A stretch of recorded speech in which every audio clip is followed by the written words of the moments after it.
Hello friends. So Thursday को RBI ने कुछ लेटेस्ट मॉनेटरी पॉलिसी अनाउंसमेंट्स की थी। तो ये ईयर का थर्ड मॉनेटरी थर्ड अनाउंसमेंट था। And bi week bi monthly RBI आती है और कुछ मॉनेटरी पॉलिसी अनाउंसमेंट्स करती है। तो ये इस साल का third by weekly monthly announcement था।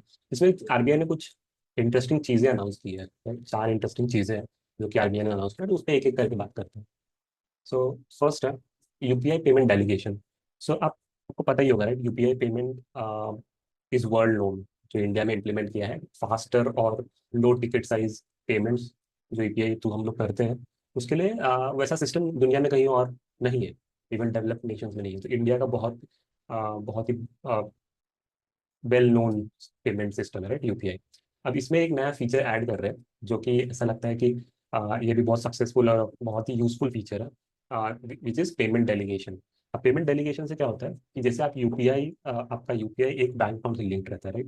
तो वो यूपीआई आप अपने फैमिली मेंबर्स या किसी को भी डेलीगेट कर सकते हैं as a second user, secondary user, right? तो आप प्राइमरी यूजर रहोगे एंड किसी का भी, अब वो सिस्टम जब आएगा तो आप देखो कैसे बना सकते हैं। बट बेसिकली फीचर ऐसा रहेगा कि आप जिसको भी चाहो अपने फैमिली मेंबर किसको एक सेकेंडरी यूजर बना के देन उसी सेम बैंक अकाउंट से आपका फैमिली मेंबर भी पेमेंट्स कर सकते हैं। अब इसका यूज क्या है? इसका यूज है जैसे कि अब कोई पेरेंट्स है, उनके बच्चे किसी और स्टेट में या सिटी में है, वहाँ पे पढ़ाई कर रहे हैं। तो उनके तक पैसे ट्रांसफर करना एक प्रॉब्लम हो सकती है, या फिर बोलते हैं ना कि कोई भी प्रॉब्लम है, इस चीज को आसान बना देता है कि एक ही बैंक अकाउंट से, एक ही यूपीआई से मल्टीपल लोग पेमेंट कर सकते हैं।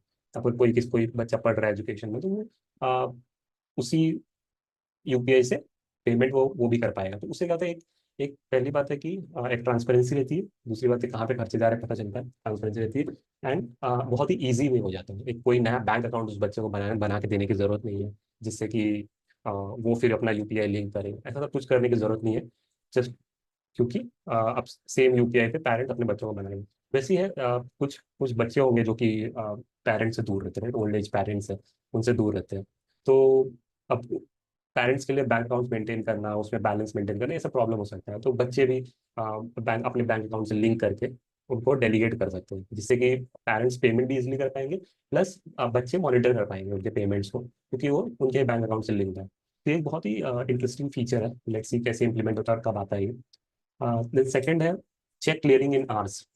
तो जैसे हमने पेमेंट की बात की, राइट, कि बहुत ही फास्ट और स्विफ्ट पेमेंट हो रहा है। इंडिया का जो यूपीआई पेमेंट प्लस इंडिया का जो अदर पेमेंट सिस्टम्स है, जैसे आईएमपीएस वगैरह हुआ, इमीडिएट पेमेंट जहाँ से होता है, ये सब सिस्टम बहुत ही एडवांस्ड है। इंडिया का फिनटेक जो है वो वर्ल्ड नोन है और बहुत ही वर्ल्ड एडवांस्ड फिनटेक इंडिया का स्टैक बन चुका है, राइट? तो उसमें सब कुछ फास्ट हो रहा है, बट चेक क्लियरेंस जो था वो अभी तक एटलीस्ट 2 दिन लगते थे। तो इससे क्या होता है कि किसी ने चेक दिया और किसी को वो चेक रिसीव करना है, तो जो बैंक में देता था कम से कम 2 दिन लगते थे। अब 2 दिनों तक पैसे फंसे हुए हैं, राइट? जिसने दिया उसके अकाउंट से भी नहीं निकल सकते, क्योंकि अदरवाइज चेक बाउंस हो जाएगा। एंड देन जिसको पैसे चाहिए, क्लियर करना है पैसे, उसको भी मिलेगा, क्योंकि 2 दिन लगने वाले हैं उसको। इसमें पैसे 2 दिन के लिए करीबन ये काइंड ऑफ फंसे हुए रहते हैं, किसी के भी यूज नहीं आ रहा है, पैसा कहीं आगे मूव नहीं हो रहा है इकोनॉमी में। तो अब आरबीआई ने डिसाइड किया है कि ये चेक क्लियरिंग जो है विद इन आवर्स होंगे, right? 2 hours, 3 hours, 4 hours in a day, मतलब क्लियर हो जाएगा। अब इससे क्या पैसे का फ्लो फास्ट होगा। पैसे का फ्लो फास्ट होने से इकोनॉमी और इकोनॉमी का मतलब है कि क्रेडिट और money is a few is a crease of economy. तो उससे उससे इकोनॉमी और स्मूथ हो जाएगी अगर चेक क्लियरेंस वगैरह। एंड आप देखोगे कि जितने भी पेमेंट सिस्टम है इंडिया में, यूपीआई से लेकर आईएमपीएस और आरटीजीएस, ये सब with in hours payment clear कर देते। चेक था एक जो कि बहुत ही दिन, 1 दिन या 2 दिन लेता था। इवन आप देखोगे स्टॉक मार्केट में बात हो रही है कि अब तो T+1 सेटलमेंट हो जाता है, with in a day settlement हो जाता है स्टॉक्स बाय एंड सेल का। देन बात हो रही है कि विद इन आवर्स उसमें भी कर लेंगे। तो चेक क्लियरिंग भी एक उसी डायरेक्शन में एक एफर्ट है। एंड आई थिंक ये भी बहुत ही अच्छा एफर्ट है कि इससे क्या होगा कि चेक अगर जल्दी क्लियर होंगे तो इंसान जो है पैसे लेके वो आगे कहीं इन्वेस्ट करना है या फिर कहीं किसी को और पेमेंट करना है, वो पैसे का फ्लो और तेज हो जाएगा, इससे इकॉनमी और बेटर होगी। Then public repository of digital lending apps. अभी अभी आप देखोगे तो बहुत सारे लैंडिंग एप्स घूम रहे हैं, राइट? इधर उधर पब्लिक, बहुत सारे फ्रॉड्स हो जाते हैं लैंडिंग एप्स की वजह से।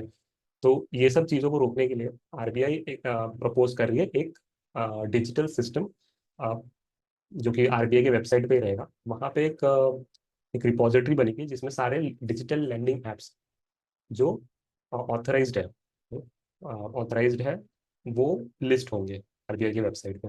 एंड देन अगर वो ऑथराइज्ड है तभी वो लेंड कर सकता है पैसे, राइट। एंड उससे क्या होगा कि एक लोगों को भी भरोसा होगा, कोई ऐप वहाँ पे लिस्टेड नहीं है and they are thinking to lend money and they are lending money, तो पब्लिक वुड बी अवेयर कि अ, एक बार आरबीआई के वेबसाइट पे चेक करें कि ये लैंडिंग है, वहाँ पे रजिस्टर है। अगर रजिस्टर नहीं है तो इसका माना जा सकता है कि वो ऑथराइज नहीं है लैंडिंग के लिए एंड उससे दूर रहना चाहिए।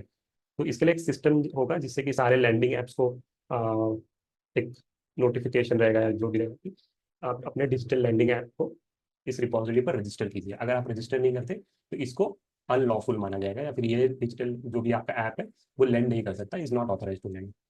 सो this is also a good step. Then fourth है UPI transaction limit for tax payment. तो अभी आप देखोगे ट्रांजेक्शन लिमिट होती है हर यूपीआई ट्रांजेक्शन पे, आप किसी भी चीज़ के लिए कर रहे हो तो एक ट्रांजेक्शन लिमिट होता है। अभी तक जैसे कि 1 लाख था, अराउंड अराउंड 1 लाख के एक लिमिट है जो कि यूनिवर्सल है। देन कुछ एग्जेम्पन्स है जैसे कि हॉस्पिटलाइजेशन या एक दो चीज़ों और के लिए ये ट्रांजेक्शन लिमिट कुछ मोर देन 1 लाख और अप टू 5 लाख तक है। तो अब टैक्स पेमेंट के लिए ये ट्रांजेक्शन लिमिट थी 1 ईयर की अब तक, बट आरबीआई ने प्रपोज किया है कि टैक्स पेमेंट के लिए भी हम इस लिमिट को अब 5 लाख कर रहे हैं। तो यूजुअली जो यूजर्स हैं, जो टैक्स पेयर्स हैं, जो पेमेंट करते हैं यूपीआई को यूज करके, राइट, यूजुअली लोग क्रेडिट कार्ड और डेबिट कार्ड यूज करते हैं जिससे कि कुछ चार्जेस जाते हैं, राइट। अब इतना बड़ा टैक्स पेमेंट पेमेंट करना है तो उस पर कुछ तो चार्जेस आते हैं, बट अब यूपीआई करने के लिए चार्जेस नहीं जाएंगे एंड प्लस आप अपना पेमेंट इजीली कर पाओगे। यूपीआई की इजी टू यूज सिस्टम है एंड उसके थ्रू आप tax payment up to 5 lakh कर सकते हैं। ओके, सो बेसिकली ये 5 अनाउंसमेंट्स थे, सॉरी 4 अनाउंसमेंट्स थे एंड बहुत ही इंटरेस्टिंग अनाउंसमेंट्स है। ये जो हमारा सिस्टम है फिनटेक का, उसको और भी आगे ले जाने वाले अनाउंसमेंट्स है ये सब। सो लेट्स सी कैसे इम्प्लीमेंट होता है एंड कैसे ये और बेटर इम्पैक्ट डालता है इंडिया की ग्रोथ। Thank you.